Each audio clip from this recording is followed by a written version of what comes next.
Hello YouTube, this is Patrick Kelly of Patrick Kelly Films here, photographer and videographer, and today I'm doing a little review on my newest lens that I did an unboxing review video on last week, the Canon EF 70-200 mm f4L IS lens. Let's get started. Let's start off with the cons of this lens.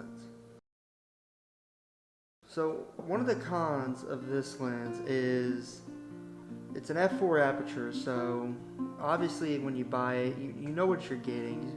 You're getting a very smaller aperture than you would a f2.8. But for me, the f4 is just okay. It's good enough for me.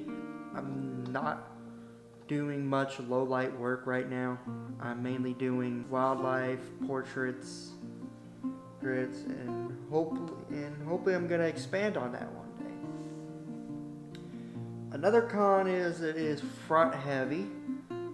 I still haven't gotten the tripod head that you usually see on here. So usually when I have a small camera with this lens, if I'm having it here, it likes to just flip over like that.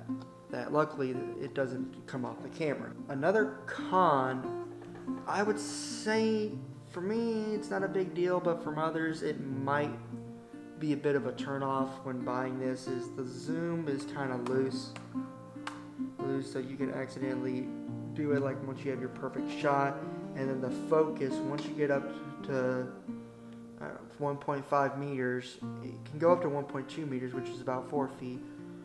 1.5 meters, it starts to slow down, even when you're going pretty fast with your focusing. For me, I mainly use autofocus because the Canon's autofocus system is pretty good. It does what I need it to do, and it will focus pretty quick. Let's move on to the Pro. The Pros, for me, I bought it used, so the price was pretty good. When you got f4 and image stabilization, you got a winning result for this. Next is when you're trying to do wildlife photography. With some of these pictures, I'm able to get much closer now than I would with my 24-105 millimeter lens, which is the lens I use the most.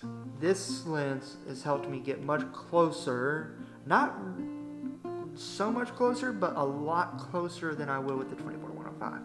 I'm able to get pictures of birds now. Now, if they stand still long enough, I'm still getting used to shooting fast-moving objects or fast-moving subjects. Now, another thing that's a pro about this is the stabilization. Now, I've heard things about the stabilization being pretty loud, especially when you're shooting video with this. That's okay for me because majority of the audio takes that I film with are either going to be with the 24-105 millimeter lens. So this would probably be more B-roll if I'm doing if I ever get to do a wildlife documentary. So like if I'm filming a guy talking and I gotta get B-roll of a creature or an animal, not a creature, an animal, I'll probably use this lens to get the B-roll footage. Make my worthwhile investment. One of the things I found with getting a lens used is the lens hood has some scratches on it, which to me, not a big deal on a lens hood. The lens hood for me is just to help with lens flares where you'll see light reflections and stuff like that. So I don't care that my lens hood has scratches on it as long as it does its job. Now,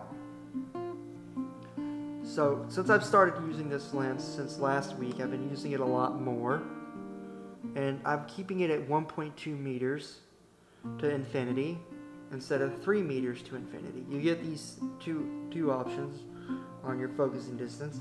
Manual focus for video, it's phenomenal, but I love it on autofocus more because the kind of work I do requires more autofocus. Usually I'm a solo operator.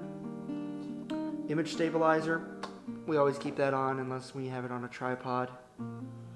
And then 1 and 2, if I'm using just a standstill shot, like I'm holding the camera pretty still, then we'll keep it at 1. But if I'm doing pans and tilts, then we'll keep it at number 2.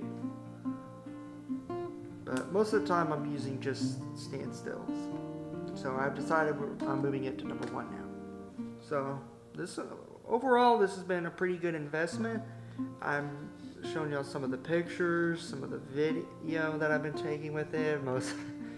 I tried my best to get really close, but animals don't want to get close to you. So, I did some videos of some plants, a video of my dog that y'all get to see. So it's a short little clip, but anyway, I'm very happy with this investment. I feel in the future when